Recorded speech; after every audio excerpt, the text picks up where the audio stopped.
Ladies and gentlemen, it's been a brutal Pittsburgh Steelers season for those of you who are Pittsburgh Steelers fans. And if you're not a Pittsburgh Steelers fan, you'd only have to be one of a few teams right now to not be feeling the angst that is going on behind the steel curtain, to be quite honest with you. And honest with you even further, it's not even a steel curtain anymore. It's just an abysmal appearance of a once proud franchise that we've watched continuously spiral out of control for how many years now? You know, are Steeler fans spoiled? I ask you. No, they're not spoiled. They have expectations. Okay. This team has had expectations since the 70s. They hit some lumps in what the 80s was a bad time. But they rebounded and they still played Steeler football in the 80s. Even when those teams were not the greatest teams in the world, they still were tough. They still were mean. They still had a chip on their shoulder. Right now, I don't see that from the Pittsburgh Steelers. So to say that the Steeler fans are spoiled, that's kind of pushing the envelope a little bit. They just have expectations of their team to be tough. I think everybody can take a losing season. I think everybody could take a rebuild. Although the Steelers don't want to call it a rebuild, we all know it's a rebuild. Nobody's dumb who watches the Steelers every week. And there are people across the world who are Steeler fans. There's a bar in Rome, Italy, near the Coliseum. That's a Steeler bar. Okay. But let's start with this. Mike Tomlin became coach, 16 years ago? And when he became head coach, he had Ben Roethlisberger, who had an 18-year career for 15 of those years, right? He no longer has Ben Roethlisberger. Good or bad, take it for what it's worth. He doesn't. So he doesn't have that established veteran to call the shots. Now, I know the people in Pittsburgh love to take their shots at Ben, but let's be honest with you. He had a team last year that was just every bit like this team this year, except they spent more money on last year on Ben than they did this team. Now they have all this cash dumped into the defense. And you know what? He got them to the playoffs. Yes, they got lambasted. It's become a regular thing, but he still got him there. Tomlin rode that coattail. You say what you want to say. Tomlin rode that coattail, and I don't care how you feel about it. You can go ahead and tell me that I'm wrong. I don't care what you tell me. All right. Tomlin's regular season win streak doesn't mean shit. It doesn't. I thought the idea of professional sports is to win championships, not to have a regular season win streak, not to put asses in the seat, which is what it appears that's what they want. It's about winning championships, or at least having a chance to win a championship. Just being a 500 team or better does not get you through the playoffs. Speaking of the playoffs, Tomlin has had 3 victories since 2011. One against a psychopathic Cincinnati team who had the game in the bag until they lost their minds, and Pittsburgh ended up winning that game. And then 2 against backup quarterbacks. Along the way, he lost to Tim Tebow. Tim Tebow, who really was not a very good pro. Tim Tebow, who tried to come back under Urban Meyer and play tight end, but we all know how that went. 3 playoff victories since 2011. Okay. So you tell me that's a great professional coach. You tell me that being better than 500 is what you're paid to do as a professional coach. What other professional coach gets that kind of luxury? Oh, you make us better than 500. You don't win any championships, but we're glad we have you. So go ahead, stick around. We'll keep you on the payroll. We won't make your seat hot at all. It's just insane to me. The definition of insanity, by the way, I spoke yesterday before Kenny Pickett stood up at the podium post game. The definition of insanity is doing the same thing over and over and over and over again, expecting different results. That shit don't happen like that, y'all. You've got to change something. You can't talk this talk and never walk the walk.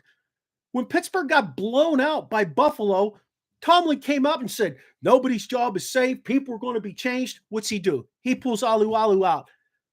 That's what he does. He makes his big change on the defensive line at nose guard. Ooh, wow. There's a difference maker. That really proved to be something that's been firmed up the defense. I just don't get it. You can't continue to do that. All right. Let's talk about Tomlin a little bit further, though. Tomlin's coaching hires are yes men.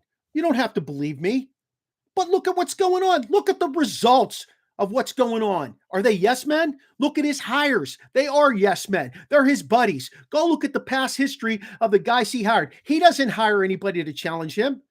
I kind of felt like Mike Munchak might have been challenging him, and that's why they parted ways. Maybe Bruce Arians challenged him to a certain degree. That's why they parted ways. It just doesn't make any sense to me. The Pittsburgh Steelers were at the bottom of the league last year, again, in running the ball. And what do? They go out and hire the offensive line coach from the Carolina Panthers. Last time I checked, they're not really a rushing team. Yeah, Cam Newton used to tuck the ball down and take off up the field. McCaffrey, when he was healthy for 5 out of 16 or 17 games, yeah, he could rip a few runs off. But the guy was at the bottom of the barrel as far as coaches went. And what's Tomlin do? He goes ahead and hires him. On top of all that, all the wide receiver coaches out there that he could have potentially taken a look at, what does he do? He hires a Carolina receivers coach. He had familiarity with them, didn't he? He loves to hire those guys that he has familiarity with.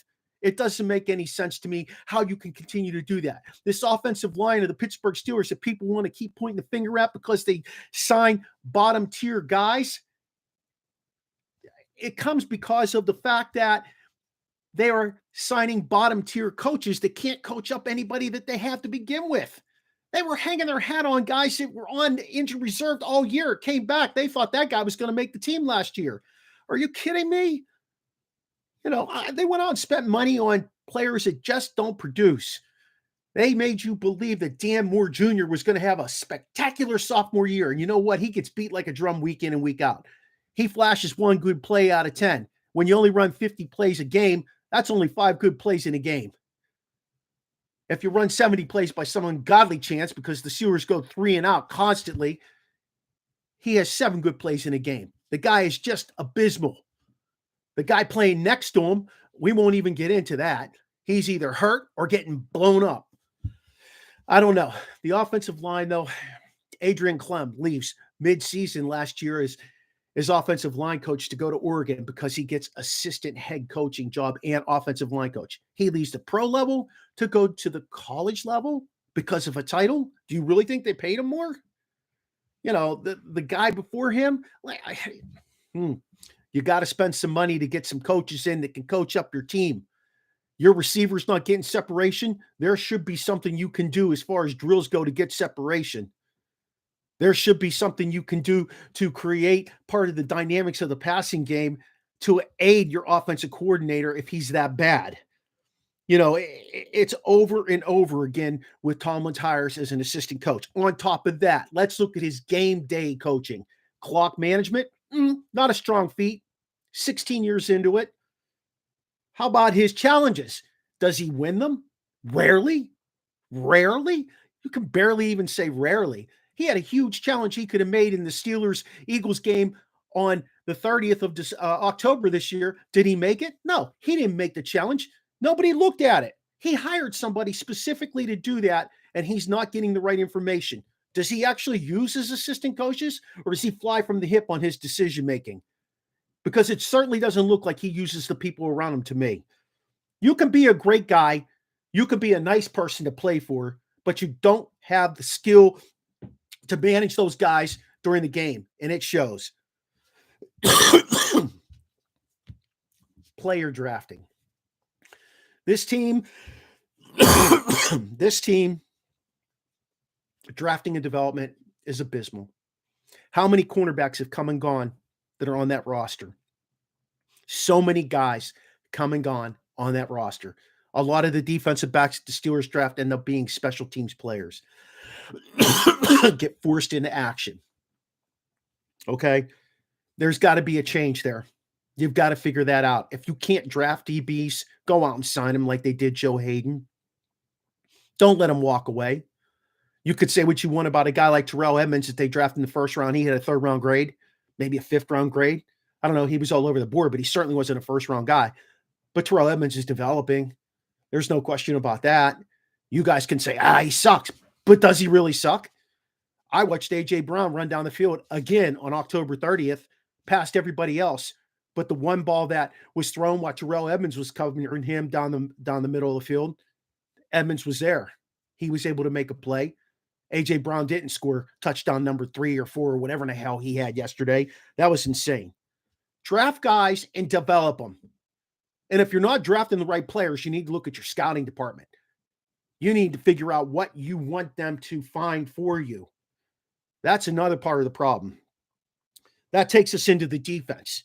When you talk Steelers defense, it's like fitting square pegs into round holes. They're still playing a Tampa 2 with linebackers who cannot get to the middle of the field. They play more zone defense with guys who can't rush the passer anymore when TJ Watt's not in than anybody I've ever seen. They cannot cover anybody downfield. How many times did the Jets go to the Jets? The Jets went to the middle of the field and they were wide open. The tight end, wide open. I thought Devin Bush was supposed to be able to run with tight ends and running backs, maybe slot receivers. Wasn't that his calling card coming out of college? You didn't replace Ryan Shazier, Pittsburgh. Don't try and replace Ryan Shazier. Find a guy that fits the piece of the puzzle you want. Don't try and replace a guy. That doesn't make sense to me, or anybody else for that matter. As far as development goes beyond that, take the time to develop the guys correctly. Make sure they're doing what you want. Don't let them run around out there trying to figure out what's being called. Let them run around out there and know what's being called and adjust to everything. Use the skill level of the guys you have and design things around them. Don't try and force a square peg into a round hole, and stop, for God's sake, playing Tampa 2. Nobody wants to see it. Please, don't play it. Offensively, Yinzers, you complained about Arians getting Ben hit all the time. What happened? He retired. Oh, wait, did he really retire, though? Haley, he threw all those quick screens, but you know what? It was an effective offense. Ben didn't get hit, but you didn't want him anymore. He did his thing at the Cowboy joint down the south side. Next thing you know, he's gone. Fiechner, Ben's buddy. Yes, Ben's buddy. He comes in. He's going to save the world because Ben's going to actually call the plays. Went backwards, continued to go backwards. And now you got Matt Canada there, the quarterback's coach, the guy who was the quarterback's coach that they brought in to help out because they didn't have a quarterback's coach prior to that. And, the whole offense failing is because of Matt Canada. You know, he puts on the pads, he goes on the field. He calls those 10 plays that everybody says. He uses no creativity because his guys are so smart. They block so hard up front, it enables him to run the ball and open up the game. I don't think so, people. I'm not saying Canada's a great offensive coordinator. Don't get me wrong. I don't think he's a great offensive coordinator, or at least of what he's shown me. But I don't think he's as bad as you Yinzers think he is. You've already forced out all these other guys that I've named because we haven't won. What's the common denominator here, people?